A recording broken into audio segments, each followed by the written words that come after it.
और अब हम उसके जो हमने जो हाइब्रिडाइजेशन पढ़ा था, हाइब्रिडाइजेशन के उस पर आधारित पर हम क्वेश्चन निकाल लेंगे, ठीक है ना। क्वेश्चन करेंगे comparison of the bond angle.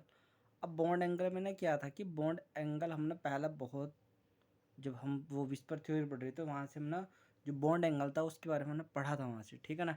Electronegativity के आधार पर पढ़ लिया, फिर बॉन्ड एंगल जो था वो विस्पर थ्योरी के आधार पर पढ़ लिया। अब पढ़ेंगे हम हाइब्रिडाइजेशन के आधार पर भी, है ना। तो हाइब्रिडाइजेशन के आधार पर क्या होगा, सेंटर एटम इलेक्ट्रोनेगेटिविटी के आधार पर क्या होता है, बॉन्ड एंगल डायरेक्ट अपोजिट क्या होता है, इलेक्ट्रोनेगेटिविटी ऑफ सेंटर एटम थी।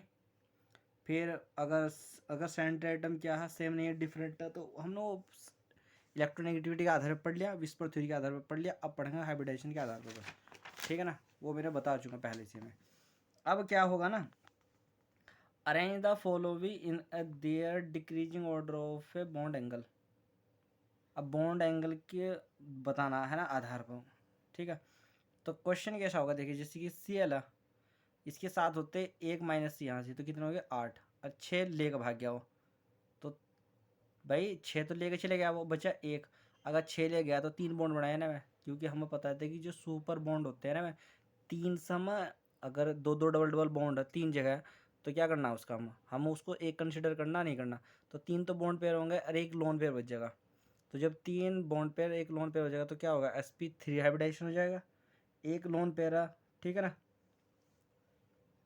हाइब्रिडाइजेशन क्या होगा इसका, sp3 हो गया। फिर इसमें क्या है, लोन पेयर है एक, है ना। अब यहाँ से क्या होगा, ये 8 है, इसमें भी 8 है, इसमें 4 इलेक्ट्रॉन जाएंगे तो 2 लोन पेयर बच जाएंगे। इसमें 8 के 8 इलेक्ट्रॉन लेकर भाग जाएगा तो कितना, इसमें क्या हो जाएगा 0। देखो हाइब्रिडाइजेशन तीनों का सेम है, sp3 sp3 sp3। अब मुझे तो बॉन्ड एंगल चाहिए ना, उसके डिक्रीजिंग ऑर्डर में लगाना बॉन्ड एंगल के। तो जाहिर सी बात क्या होगी ना, देखो इसमें बॉन्ड एंगल होगा ज़्यादा, क्योंकि ये स्ट्रक्चर होगा लीनियर। ये क्या होगा, लीनियर स्ट्रक्चर होगा एक तरीके से पूरा। इसमें बॉन्ड एंगल, इसका बॉन्ड एंगल होगा ज़्यादा, क्योंकि इसमें लोन पेयर नहीं है। हमने बताया था कि अगर लोन पेयर आ गया तो जो उसका ओरिजिनल स्ट्रक्चर होगा ना वो डिस्ट्रॉय हो जाएगा, मतलब ये ख़त्म हो जाएगा, वो स्ट्रक्चर नहीं रहने का, बॉन्ड एंगल कम हो जाएगा। अब जैसे कि यहाँ से एक लोन पेयर है तो उसमें ये आएगा यहाँ पर, फिर इसके बाद इसमें 2 लोन पेयर है तो ये सबसे लास्ट में जाएगा, डिक्रीजिंग ऑर्डर हो जाएगा, ठीक है। अब देखो तुम ऐसे भी कर सकते हो, जैसे कि ये CH4 है, प्लस में CH3 है, CH2 नेगेटिव है ना। इसमें क्या है देखो, जो कार्बन होता है, नाइट्रोजन होता है, उसमें क्या होता है 5 होते हैं उसके बाह्यतम कोश में, है ना। तो एक प्लस है तो एक इलेक्ट्रॉन तो लेकर चलेगा, है ना। एक प्लस की वजह से एक इलेक्ट्रॉन गैप हो गया। अब बचे उसमें 4, 4 के इस जो है हाइड्रोजन उसने 4 ले लिया, तो 4 बॉन्ड पेयर तो बने, लोन पेयर तो था ही इस पर, हाइड्रोजन क्या होगा sp3 होगा। फिर ये इसमें क्या होगा, इसमें एक एक और इलेक्ट्रॉन बचेगा, एक नहीं, एक लोन पेयर बच जाएगा, सॉरी, क्योंकि हाइड्रोजन यहाँ 3 है तो 3 लेके चल जाएगा, बचे कितने, एक लोन पेयर बच गया, तो एक लोन पेयर हो जाएगा। हाइब्रिडाइजेशन वही होगा sp3, क्योंकि भाई 3 बॉन्ड पेयर बनने हैं ना, एक लोन पेयर है तो 4 हो गए ना, तो sp3 तो होगा ना। फिर इसमें क्या होगा, नेगेटिव, नेगेटिव, इसमें क्या होगा, इसमें भाई कितने होते हैं, इसमें एक 6 हो गया, अब पहला 5 थे, कितने हो गया अब 6, तो कितना हो जाएगा, यहाँ से 2 इलेक्ट्रॉन हो गया, बच्चे कितने, यहाँ से 6 गए तो 4 बचे ना, तो यानी 2 लोन पेयर बच गया। इसमें 2 लोन पे, इसमें एक लोन पे, इसमें क्या है 0। तो सबसे ज़्यादा बॉन्ड एंगल किसका होगा, इसका होगा। तो बॉन्ड एंगल हाइब्रिडाइजेशन के आधार पर निकाला है, इसका बॉन्ड एंगल ज़्यादा होगा उसका। फिर इसमें एक लोन पेयर है तो इसमें उसका ज़्यादा होगा, फिर इससे कम इसमें होगा, सबसे कम होगा जिसमें ज़्यादा लोन पेयर हो। ज़्यादा लोन पेयर हो तो एंगल जो होगा ना उनके बीच का, वो ज़्यादा डिस्ट्रॉय हो जाएगा, ऐसा मतलब कि अंदर चल जाएगा बहुत ज़्यादा, ठीक है ना। अब तुम इसमें कर सकते हो, है ना भाई। देखो बहुत सारे क्वेश्चन है, ये क्वेश्चन अब देखो मैं उनके ऊपर को वीडियो बना रहा हूँ, तो उनके ऊपर मैं भेज, मतलब ये क्वेश्चन लिख लेना और कर लेना आप, है ना। जैसे कि sp6 हो गया, sp4 हो गया, sp2 हो गया, फिर इसमें क्या sp6 SO3 SCO2, ठीक, इसमें ये भी होगा, इसको निकाल लेना। फिर CO2 नेगेटिव और CH4 हो गया, ठीक है। इस तरीके से आप निकाल सकते हो, एक ही क्वेश्चन ये लिखा हुआ, इसको निकाल लेना, इसको निकाल लेना, आंसर भी लिखे हुए, थोड़ा रोक कर वीडियो को तब देख लेना, ठीक है। ये है, ये ठीक, एक क्वेश्चन ये है, रोक के आराम से करना बिल्कुल। एक क्वेश्चन ये है, ये क्वेश्चन आया वहाँ, एक ये है। विस्पेयर थ्योरी को अच्छे से देख लेना एक बार। अगर विस्पेयर थ्योरी आपने अच्छे से देख ली उसको एक बार, अच्छे से बिल्कुल अच्छे से देख लो उसको, उसमें ही हाइब्रिडाइजेशन है पूरा का पूरा। आराम से क्वेश्चन कर लोगे आराम से। इलेक्ट्रोनेगेटिव को देख लेना, हाइब्रिडाइजेशन पूरा विस्पर थ्योरी से आया एकदम पूरा। अब पार्सल कोवेलेंट करेक्टराइज या आयनिक बॉन्ड या फिर पोलराइजेशन बोल देते हैं उसको, है ना, क्या ध्रुवीकरण बोलते हैं हिंदी में। तो पोलराइजेशन में क्या होता है ना कि पोलराइजेशन में मतलब ऐसा होता है कि देखो ये पॉजिटिव है ये नेगेटिव है ना, तो इसका मतलब ये है कि पॉजिटिव जो पॉजिटिव आयन होता है ना, एक जो इसकी जो परिभाषा ना पूरी जो लिखा हुआ वहाँ सब कुछ वही जो पॉजिटिव होता है, यानी कहने का मतलब है कि tendency of cation is a polarised anion called is polarisation, यानी जो पॉजिटिव आता है ना कटायन होता है ना जो, वो एनायन को अपनी तरफ को खींचने की क्षमता रखता है अपने अंदर, तो इसी को बोलते हैं पोलराइजेशन। ये लिख रखा है शॉर्ट तरीके से, पॉजिटिव नेगेटिव क्या कर अपनी तरफ पोलराइज करना, इसी को बोलते हैं पोलराइजेशन। और इसको ना फेजान्स रूल भी बोलते हैं, फेजान्स रूल बोलते हैं इसको, ठीक है। अब क्या होगा ना, इसके आधार पर हम देखो या पोलराइजेशन बोल दे फिर कोवेलेंट करेक्टर बोल दे ना, तो जो जो कोवेलेंट या फिर पोलराइजेशन होता है ना वो इन्वर्सली प्रोपोर्शनल होता है साइज ऑफ कैटायन, यानी जितना ज़्यादा कैटायन का जितना छोटा होगा ना, जितना कम छोटा होगा कैटायन उतना ही वो कि उस मतलब कि पोलराइजेशन यानी कोवेलेंट करेक्टर उसका कितना होगा, बहुत ज़्यादा होगा। यानी कोवेलेंट करेक्टर कैटायन के क्या होगा इन्वर्सली प्रोपोर्शनल, और एनायन के क्या होगा डायरेक्टली प्रोपोर्शनल होगा, ठीक है ना। अब यहाँ से निकाल लेते हैं क्वेश्चन। यहाँ जैसे कि बोल दिया कि BCl3 CCl4 या PCl5, अब ये बोलने लगे कि भाई कोवेलेंट करेक्टर किसका ज़्यादा होगा, ठीक। तो हमने ये कहा कि जितना कैटायन क्या होगा जितना छोटा होगा, ठीक है ना, तो उतना ही उसका कोवेलेंट करेक्टर होगा, ठीक। अब यहाँ देख लो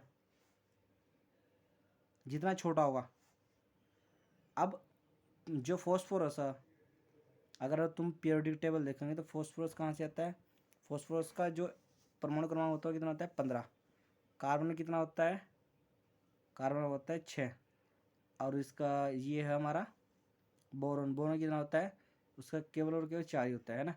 तो ये तो ऐसे भी एस ब्लॉक का मेंबर है ना। ये जो कार्बन होगा, कार्बन होता है हमारे 14 वाले में, है ना, और ये आता है हमारे यहाँ से।